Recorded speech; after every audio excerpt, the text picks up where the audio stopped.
Welcome into Studio D here at NESN.com. I'm Nicholas Goss, he's Adam London, and we're here to discuss the Celtics opening night loss, a 102-98 defeat to the Cleveland Cavaliers at Quicken Loans Arena in Cleveland. We'll get to the game in a second. It turned out to be a really exciting one, but of course, Adam, the story is Gordon Hayward's gruesome injury. Brad Stevens telling reporters after the game that Hayward has a dislocated ankle and a fractured tibia. He's en route to Boston right now to go to a local Boston hospital. Just an excruciating injury. What was your initial reaction, Adam? I mean, your first thought is you feel bad for the guy. I mean, it's his first game with a brand new team, and it's over in 5 minutes. I mean, just to watch the players around react. I mean, they were freaked out as much as we were. I mean, You hate to see a guy go down in that fashion.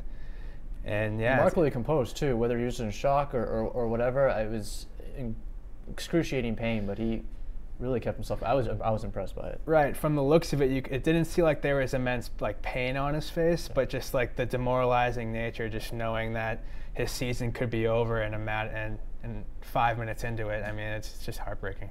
And naturally, the Cavs took control after that, and you can't blame the Celtics at all. I mean, they just saw one of their teammates and friend go down on just a horrible injury. Going into halftime, it doesn't look like the Celtics are really going to pull much out, and then they come in with a 33-18 third quarter, led by Jason Tatum, Jaylen Brown, Kyrie Irving. Their three-point shot started to fall. It was really a great bounce-back effort for the Celtics. They even took the lead late in the third quarter until Derrick Rose, hit a buzzer-beating three. The Celtics had a few leads in the fourth quarter, but LeBron James was too much down the stretch. 26 points, 16 rebounds, 9 assists, almost a triple-double. Kevin Love hit a huge three at the end that just ended up being the difference. A valiant effort by the Celtics, particularly what happened early with Hayward's injury. No, like you said, the odds couldn't have been more stacked against the Celtics. I mean, one of their best players go down, and now you're relying on several young guys to try and pull off this comeback against arguably the second best team in the NBA with arguably the best player in the world. And the Celtics, all things considered, I mean, you couldn't have asked for more out of that comeback. Definitely, and two guys who really stepped up, as we mentioned earlier, Jaylen Brown, Jason Tatum. Jaylen Brown, career high 25 points. I love the attack mentality from him, taking the ball to the basket, even challenging LeBron James on drives to the hoop. He played 40 minutes to lead the Celtics. Jason Tatum, 14 points, 10 rebounds in 36 minutes. He is the first player in Celtics history to notch a double-double in his debut since Larry Bird in 1979, so pretty impressive there. And Tatum and Brown are playing basically the same position as Hayward, or at least they're capable of doing that. They're going to have to step up, and I think Celtics need to be encouraged by what they saw from them tonight going forward. No, I mean, the Celtics really eased Brown into the fire last year, and he was pretty timid in a lot of games and often conceded to the veteran players when it came to making big plays. And there was no sign of that tonight. I mean, he was fearless attacking the rim, hit a couple big shots, almost hit that game-tying three late in the game, which would have been huge. And it was the exact opposite with Tatum. I mean, throwing a 19-year-old kid into that type of game, I mean, that's asking a lot, and he rose to the occasion big time. He really did, and he had his first shot attempt as a pro blocked by LeBron James. A couple minutes later, defensive 3 seconds, but he really bounced back. It's a different level, the NBA, and playing against the best player in the world than it is at Duke, but I thought he responded pretty well. Let's talk about Kyrie. That was the main storyline going into this game, going back to Cleveland. Good amount of boos from the crowd in the introductions, nothing too insane. Did get booed a lot as he touched the ball. Had a nice embrace with LeBron at the end of the game. I thought he hit the game-tying shot at the end. It hit the net. It was tough to see on the TV replay, but coming up just short. He finished with 22 points, 10 assists, which I think is something we're going to see a lot. His playmaking ability, I think, is better than what a lot of people envision. He didn't really get the opportunity to play that sort of role because LeBron James has the ball so much in the Cavs offense. But I think as the main point guard and the main ball handler, you're going to see a lot more of these types of 10 assist games from Kyrie going forward. Yeah, I mean, like you said, 22 points, that's an average day for Kyrie. Right. I mean, we're going to see him having 30-point games, 40-point games, but you'd like to see these high assist numbers stay up. I mean, especially now with Hayward being out for quite some time.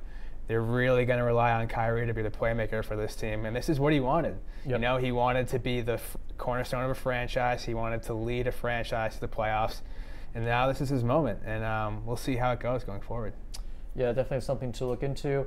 And the Celtics have absolutely no break. They come right back Wednesday night, a back-to-back. They're going to have their home opener at TD Garden, 7:30 p.m. Eastern, against the Milwaukee Bucks. And the Bucks are a team that a lot of people like in the preseason. The Greek Freak is a legitimate MVP candidate. Jabari Parker coming back from injury. Chris Middleton. This is just a really good team. Well coached by Jason Kidd, too. It's going to be a tough test for the Celtics. Absolutely. I mean, back-to-backs are tough on any night. But, I mean, this one I don't think considered. I mean, their thoughts are still going to be weighing on Hayward's injury, of course. You're coming off a heartbreaking loss to your biggest rival in the East.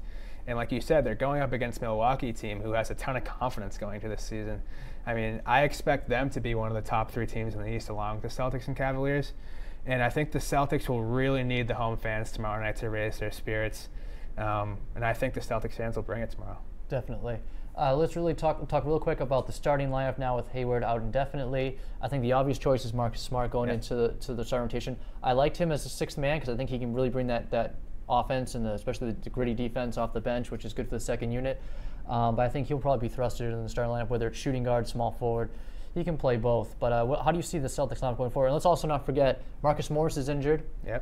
That's another small forward that could play in place of Hayward. And Gershon Yabusele did not play tonight. We don't know his status for the home opener, but he also didn't play against the Cavs. Another player who could play a forward role. So how do you see the lineup kind of shaking out in the short term? Yeah, I expect Smart to be thrust in there as well. We saw a little bit of everything from Smart tonight. Yeah. I mean, he's never awful in the first half, over 7 shooting. Yeah, no, Smart's never been gun shy from beyond the arc, and that's going to keep being the case. We even saw him posting up tonight, which is kind of ironic considering his big weight loss over the offseason. But yeah, I mean, Smart, he brings that edge off the bench that I think the Celtics were hoping to have all season. But now he's going to bring it from the get-go. So I expect now, I mean, Terry Rozier could be that new 6th man for the Celtics. I mean, he had some good minutes tonight, brings a lot of energy, can pace the ball well. So, but like you said, it's a pretty interchangeable Celtics team, and Stevens can do a lot of different things with these players. He really can. And one player he'll have to look to use in a few different situations is Aaron Baines, who, if he's not a fan favorite in Boston already, he soon will be. He plays with a ton of aggression, great rebounder, pretty good defense too. There's sometimes when LeBron would drive to the basket and Baines would just meet him at the rim without fouling him. It was great. And that's the kind of defense and the edge they need. And as you've mentioned before, they haven't really had that since Kendrick Perkins, and they need that, especially against a team like the Cavs that likes to play that physical game. Yeah, absolutely. I mean, Baines isn't going to back down from anyone. No. I mean, he's just a tower in the paint. And like you said, he brings that edge. I mean, the Celtics, that's kind of been their a knock on them in the past. They've been kind of more of a finesse team.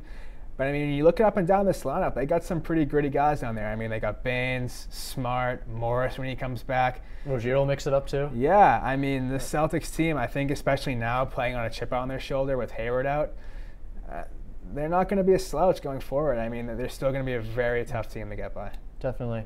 And, of course, Hayward's injury, and we send our thoughts and prayers to him. That's you don't want to see that at all. It's tough. And the NBA, that you see the support he had on Twitter from different players across the league, that was nice to see.